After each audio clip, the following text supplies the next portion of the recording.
I think that the fact that they're refusing to go by what society states what should be, i.e., monogamous, traditional, and so forth, is kudos to them because we talk about women's empowerment.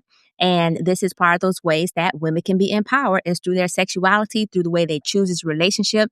And let's be honest, men have been non-monogamous for centuries. And so women are just not catching up to like, you know what? Maybe we should join the party, depending on how the poly relationship works, so to speak. For the most part, when men do poly, it's considered options, right? This is one of the things. But when women does it, we automatically assume that they may have issues, but that's only because of the conditioning of society that told us that as a woman, this is not something that we should want. This is not something that we should cherish. And that's the mind frame that we have to get away from because from my understanding, and I'm not in the poly community or anything. So from my understanding, people who are in poly relationship actually are more honest in their communication than people who are monogamous relationship.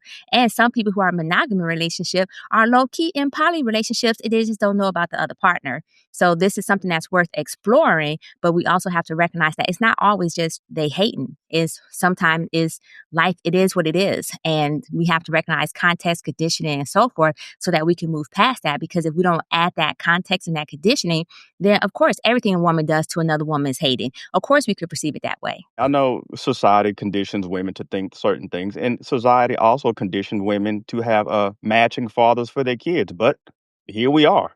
So, I just think that social conditioning might be a weak leg to stand on. That's I all. disagree right off the back. You know why I disagree? Because Why is that? especially in the Black community, if we go way back to the place where people don't want to talk about, but back in slavery, they didn't have the option to have the same husband or father for their kids because it was like that's where the word effort came from.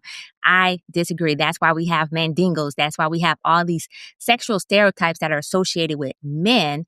So no. Now, I will say that even when it comes to marriage, right, as far as having the same father, that is the ideal situation. But as you can see, even within our own community, this is a conversation that we're constantly having about single mothers because we're saying, oh, you shouldn't have children out of wedlock because that's conditioning there, but we've never seen that in true practice because it has been always acceptable. So therefore, the true conditioning is that it has been acceptable for women to have children out of wedlock and for men to abandon those children through whatever means, i.e. through forced social constructs such as jail, prison, and so forth, or through their own various means, i.e. they just decided they don't want to deal with the kid. So disagree. Okay. Go ahead, Jay. Please Yeah, bring us back. because all right, Please. so So so there's a lot being said here, and I can't shoot every red herring in the sky, but I'll just try to get what's most important. Women, yeah, you can blame the hate on conditioning, but you still have to acknowledge that there's hate. Okay, and while one may say it's conditioning, right?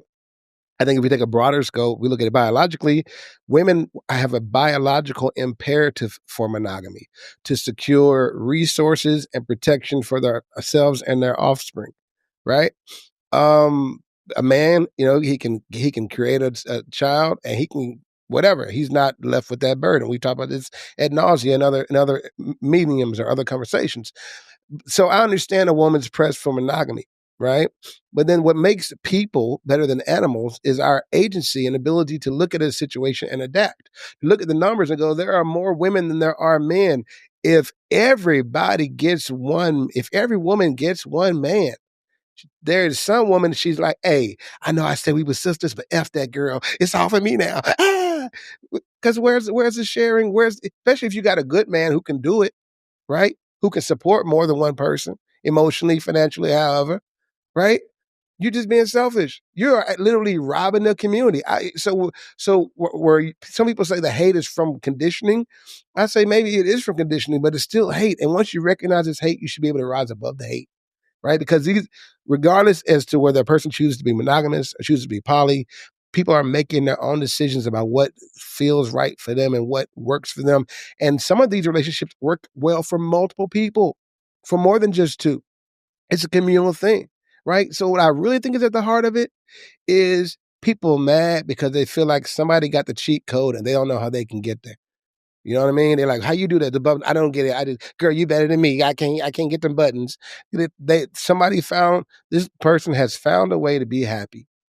that does break some of the societal norms. It does color outside the lines, if you will, right? But they making it work, and they're vibing, and they're growing, and they're building. And you mad, son? Yeah, girl. You know why you mad?